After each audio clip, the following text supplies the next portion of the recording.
Okay, take two. This is Eddie with the Tree Peakers podcast. This is episode 5. I got a good friend with me here. This is Jimmy. We're going to be discussing tonight some pretty interesting activity he had growing up on a ranch out near the border of Arizona and New Mexico. Is that correct, Jimmy? A grazing spot. Grazing spot. Yeah. Okay. Now, did your family own this land? Yeah. My Okay. grandfather. Your grandfather. So you guys grew up out there. You grew up running around. You had kind of the run of the place, and you told me a few interesting stories that I think are pretty much spot on for this topic that this podcast is directed towards. So, for everybody out there, I believe this grazing land was about, let's say, 3.5, 4 hours away from our little town here in the Four Corners. Yeah.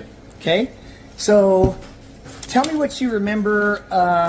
Some of, like, you know, because we'll get to kind of hit all the little trigger points of all the cool shit you told me earlier. But when you were growing up out there, was it just you and your brothers and sisters? Did you have your cousins? Who would be running around out there with you when you guys? Was it grandpa? Was it, you know, mom and dad? Who would find some of the animals thrown off the cliff? Who would you be running around out there with? Just the uncles and the siblings. Pretty much all of us. Uncles and siblings. So it was the family was out there. Yeah, it was pretty boring though. Pretty boring growing up out there? All you had to do is just fucking explore and shit. Okay. Oh, But sorry, can I swear? no, you can swear, bro. It's on YouTube. We're good to go. It's not a kid show, so I myself swear quite a bit on this podcast. So for those of you out there, I do apologize. There might be some swearing. This is PG-13, maybe even rated R at times, right? Because we're going to be talking about some animals that you didn't necessarily find mutilated, but you found animals thrown off a Carried cliff. off. Yeah, and carried off. Okay, so let's go piece by piece. So when you would find a horse or a sheep, what you said was, okay, do you think they walked off the cliff? Or, you know, when you told me, I thought to myself, maybe they were, you know, whatever it was led them off the cliff, because you said the next morning you would go to find or go to retrieve the body and they'd be gone. Yeah. Like as if something had taken it. Yeah. Is there any natural predators out there? There used to be mountain lions, but they stopped coming over and placing traps because for some reason mountain lions like disappeared. The mountain lions disappeared and nobody went out and hunted them and killed them off. Nope. Okay, so some kind of other predator took over that area, it sounds like to me. Yeah. Now, for everybody out there who's listening, if you think, oh, okay, well, an animal can fall off a cliff by accident, this, that, the other, and if a natural predator was to go there, let's say coyotes, wolves, this, that, the other, they're going to pick the body clean and they're not going to drag it off. They're going to eat it as is, right? Yeah.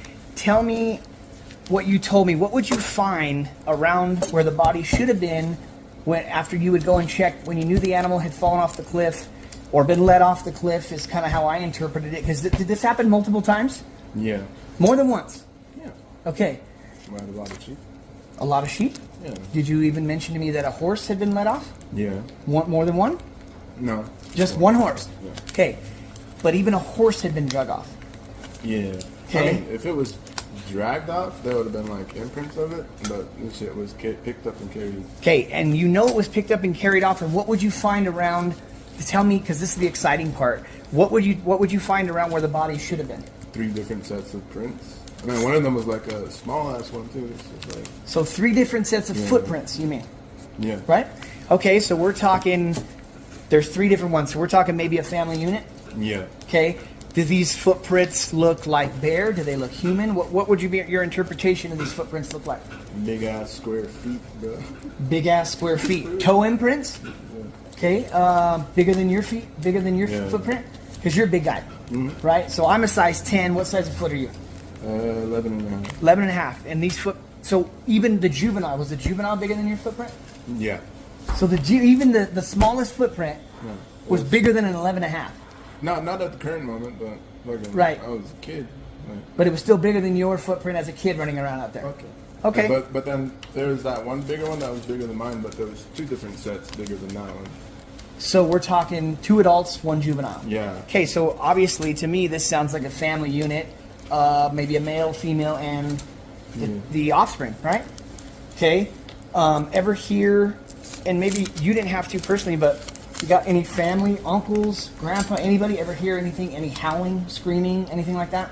All of us, and then we'd hear like All of you? snapping, like not trees being hit or Dude. anything, because there was no trees like unless Okay. you got further up. Right. But there'd be like big ass like branches, branch sounds breaking, but there was no branches around. Jimmy, that's so amazing, bro. I just, on episode 4, I went through my own personal story. I spent an hour talking about what happened to me in the Bistai Badlands. This is the first time that I've ever heard anybody talk about what I experienced in the Bistai overnight when I got stuck out there and my car broke down, pardon me. If anybody who's listening to this listened to episode 4, I described it all started with what sounded like twigs breaking and branches snapping, but there's no trees in the Bistai Badlands. So to me, right, you've got thumbs, you've got opposable thumbs, and you've got, even if it is twigs or branches being broke, something has to have hands. Right? Something has to have hands. A bear's not going to do that. Yeah. Coyote's not going to do that. There's also a more fucked up way that there is something out there. Is me and my little cousin used to walk around. Remember when I told you my aunt lived over a hill? Okay. So we would walk back and forth to like play games and stuff, just Right. hang out, like and get high and shit. Smoking weed? Yeah. Right. But we'd go back very late, but we'd have a flashlight. Like nighttime? Yeah. Okay. So it was only like about a 3 mile, not even 3 miles. So like 2 mile walk. Quite a bit of a walk, though. Yeah. In the dark. Yeah. and With then- flashlights. Yeah. Okay. But the fucked up part about this is that hill is like a man-made hill. It's like just pushed up rubble and rocks, no Right. trees, no nothing. So it's just big ass boulders and shit. But we'd hear fucking like snapping, but there's nothing but rocks up there. And then we'd hear like some rocks being thrown. Oh my We'd, like, God, fuck you'd up experienced the rock throwing? there. Yeah. No way. So like we'd hear fucking. Sorry for my sound effects. Dude, don't even worry about that, Yeah, bro. yeah. This is. But I still. love it. I love every bit of it. Yeah, so like there's this one dirt hill, so they made room for a power line to go through. Yeah. Yeah, so that's what that is. We made it a trail because we would run up and down like a track. We had a track run there too. Right. So like a 4 mile run. Okay. We should do that.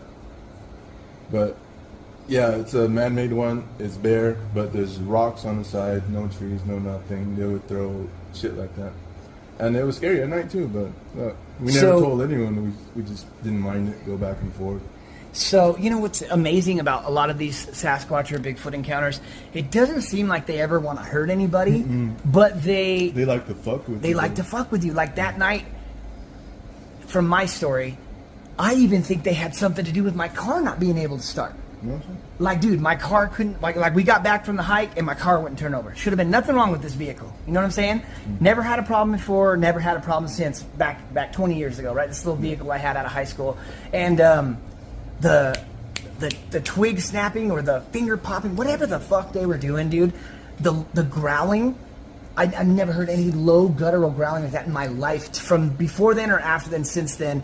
But they had us for the taking, bro. They could have tore us to pieces if they wanted to, but they didn't. It's weird that you brought that up because one night we experienced that too. Literally, one night we heard a fucking growl.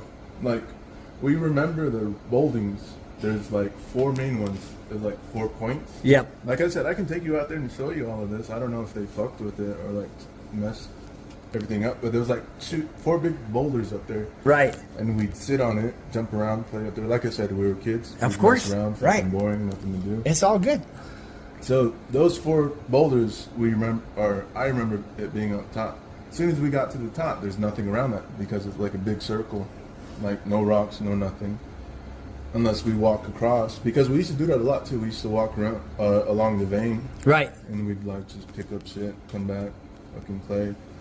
But one night we got up to the top and we heard this loud ass growl. It scared my little cousin. This little cousin's like half my age too. Right. He got How old do you think you were around this time? When you about were 14. So you're a teenager. Yeah. Okay. Teenager. Did this growl scare you? Fuck yeah. Dude. Right.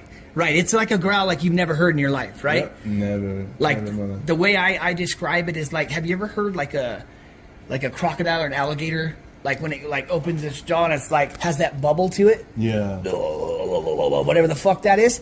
like this thing had this like I can't even describe. Yeah. But if you've heard it, and when I heard it, it was in the pitch black darkness. Same. So when you fucking hear that, like every hair on your neck stands up. You get goosebumps. Like that's what happened to us. Hey guys, real quick. I know I'm popping in on this podcast, but as I was filming, as I was recording, talking to Jimmy about his experiences, it seems as if a part of it wasn't recording when I thought it was, and then we picked up where I thought it had cut off. So that was round one with Jimmy. He's got some really cool stories. Anywho, this is just a quick pop in to let you know that you're going to hear just a little bit as it continues here in a second. But I will get another interview with him, and because he's got some really cool stuff to tell. So once I do, we'll fill in the blanks of what was missing. I do apologize for the abrupt stop and then later pickup, but I still want to release this podcast, so therefore I'm doing this and just popping in and saying hi. Thanks for listening to the Tree Peekers. This thing's going to grow. This is only the beginning. So all of you Bigfoot enthusiasts, Sasquatch encounter experiencers out there, I want to talk to you. And I'm going to create an email where people can talk to me and send me messages, and maybe I can even do phone calls and stuff with people who are out of state or not just in New Mexico or not in my area. So until then, this is Eddie from the Tree Peekers podcast, and I'm going home right now. Just got off work, just got done with my interview. It seems to me I find the greatest people around me while I'm working and doing my job. And then as soon as I get done, if I can sit down and turn the recorder on and get to talking with them, I do. So a quick shot of the moon over there. Let's see if we can see it. It's way too far away. Doesn't matter. It's nighttime. The stars are out. It's beautiful here in New Mexico. This is Eddie from Tree Pickers. Enjoy the rest of the show.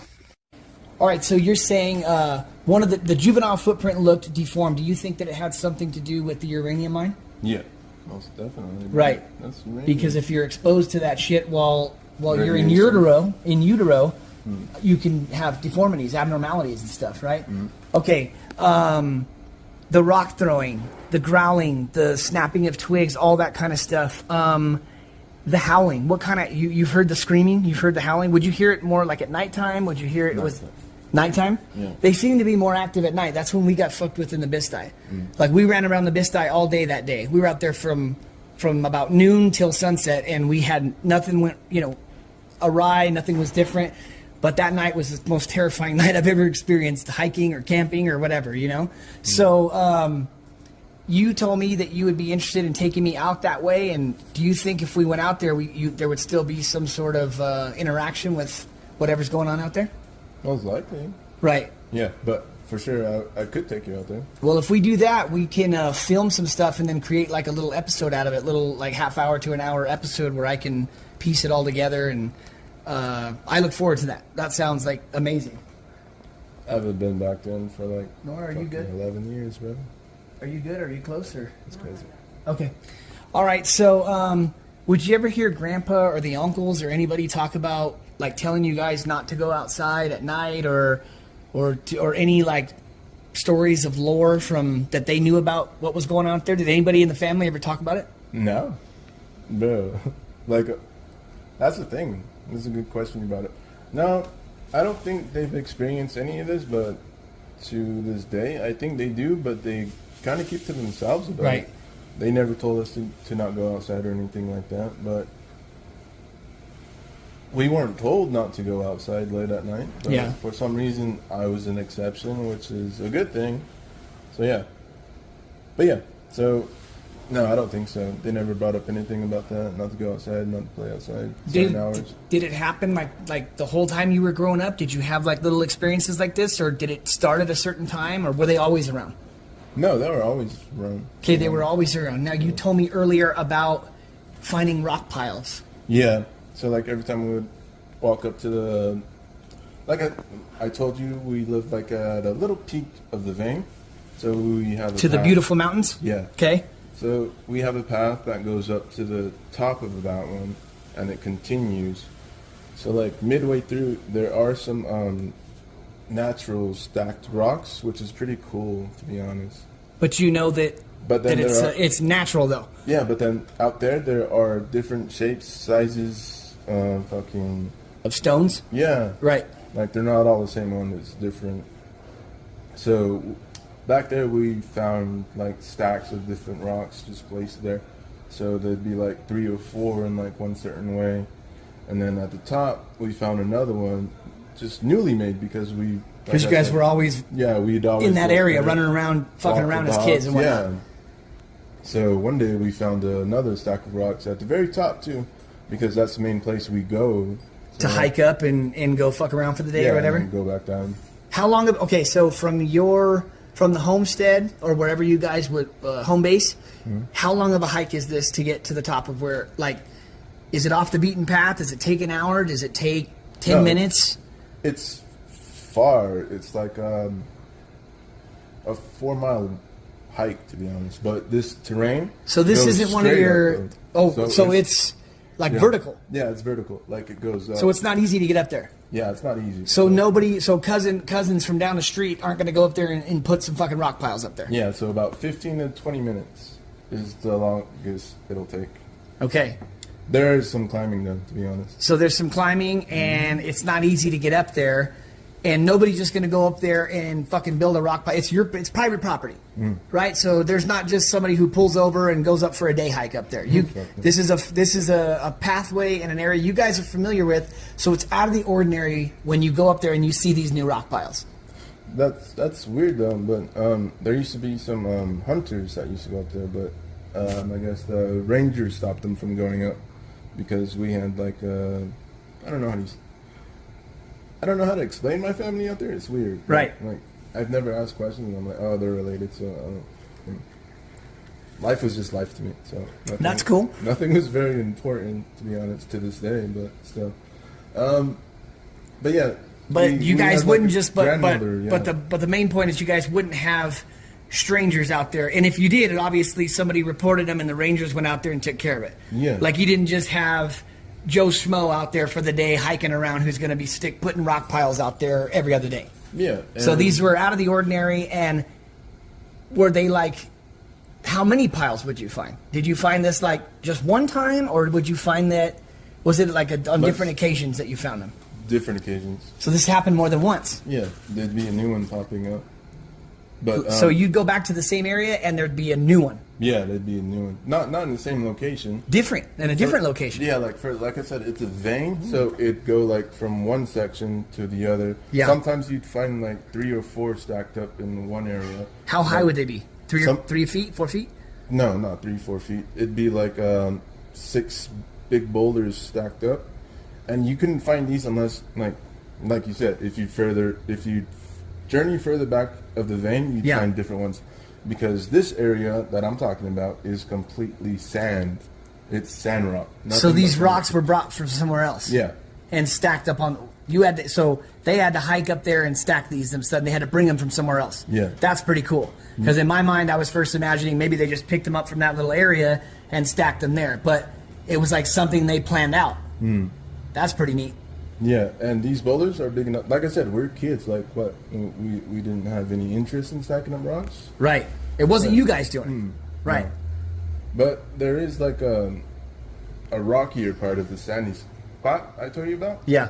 But it's like a more inclined area.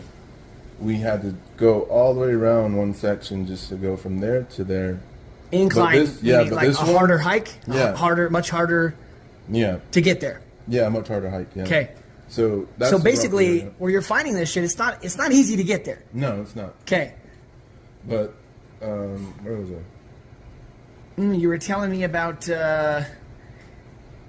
coming around and finding the sandy area where the rocks were, and then there was more of an incline, and right? Yeah. So there'd be different rocks stacked up, and it'd be in different areas, not just in one. And then we were talking about something before. And I think you were going to tell me the size of rocks. I asked you were they stacked like 3 feet high, or like, and then I think you were about to tell me like how big these rocks were, or something of that area. I don't know. Were they small rocks, right? Were they like as big as this cell phone here, or were they bigger? They were all shapes. Shapes. Yeah, they was just stacked. So, let me ask you a question. Could you have stacked these rocks the way they were stacked, like, and get them to stay perfect like that? Right. Because if you're into this subject, you know that's one of the big things, the rock throwing and like finding the stacking of rocks. For some reason, I don't know if they do it as. I've been told they do it to like. Have you ever come across anything about them with the stick shit that they make and stuff? Like, have you ever seen it on the web or anything? Like some of the things they make and they weave out of branches and things? No. Some people interpret it as when there's a newborn in the family, in the tribe, or in the little group or whatever, they will go and stack rocks or to commemorate that occasion or something like that, you know? No shit, there must be a lot out there then. Well, think about it. I consider them some sort of prehistoric human being. I don't consider them a monkey. If they were a monkey or an ape or the lost or the, you know, they could be what you call the missing link, right? The thing in evolution that we're not finding, where some people think are, you know, we were genetically modified by aliens. I mean, that's a wild one. I'm into it, you know. But you know, could these things have been here like since the dawn of time? I mean, how long? Because they seem to be masters of the wilderness. If this was just some animal, you know, hunters around the world from Russia to the Himalayas to in Australia where they have the Yowie, and then now here in the North America where we have the Bigfoot, the Sasquatch, the Oma, the Busquas. There's all kinds of different names from different North American tribes of such like the Navajo Reservation and everything in between across North America. Hunters would have their teeth and their heads on fucking sticks and their teeth around their neck if they were just animals. They're not. They're smarter than that. They're thinking enough to stack these rocks to break. Have you ever seen like pictures of like the tree breaks they do, like where trees are snapped at like 8 or 9 feet? And I'm talking big ass trees, not just some fucking little stick tree, but they're like but they're broken away where you and I couldn't snap that fucking tree like that, let alone at 8 or 9 feet up. And you'll find rows of these fucking trees as if like it's like a directional marker or some kind of mapping system for them, like to know to tell the others where to go or so. I don't even know what I'm saying, bro, because it's such a fucking wild subject, you know? It's good you brought that up, but there aren't trees that are broken. In our plot, it's nothing but sagebrush. So it's just like, have you ever seen sagebrush? Of course. I grew up on a ranch out in La Habra, New Mexico, out by Cuba. Yeah, so all we had is that, just in patches. Yeah. But there'd be like certain branches broken, like big enough. And we did have like rams and shit too. So like if their hair would tug on it, it'd be impossible for them to break. But there are paths of like sagebrush. Right. Yeah, just fucking broken. But we never like tried to follow any of it because we never. But it was like broken, like a pattern. Yeah. You found that? Not in pattern, but. Or like in a line or something like that. Yeah, it'd be like a zigzag. Really? Because one time there's a dune, nothing but sagebrush. Yeah. Bush. You're good. Sagebrush, whatever you want to call it. It's all good. But yeah, anyways. I've even heard it called alfalfa, I think. Is that the same shit? I don't know. My grandparents used to call it alfalfa. I don't know if it's a Spanish name for sagebrush or whatever, but either way, it's a fucking bush, right? But yeah. Yeah.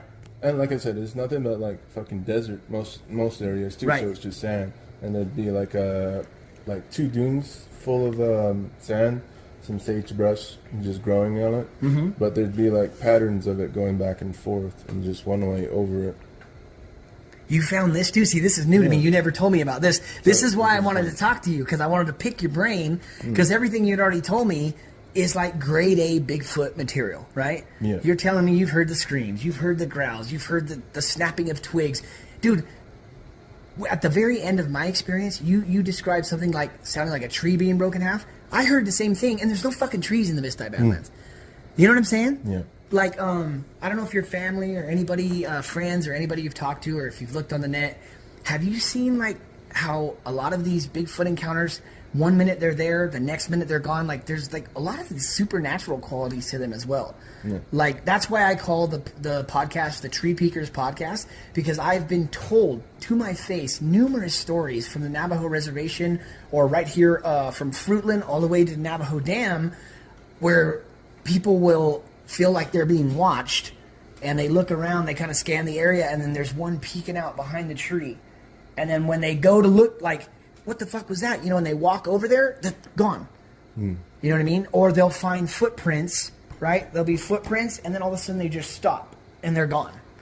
Like they just disappeared or something. Don't even ask me what I'm saying. But the more and more I get in this subject, the weirder it gets. Yeah. You know what I'm saying? Yeah. We good? Yeah. Okay, Jimmy, we're going to call it on this one, but let's call this one round 1, and let's get together and maybe go out to where you said someday if we can make that happen, or we'll do round 2 and sit and bullshit again, okay? I thank you for your time, Jimmy, and I look forward to talking to you again. Yeah. Thank you very kindly.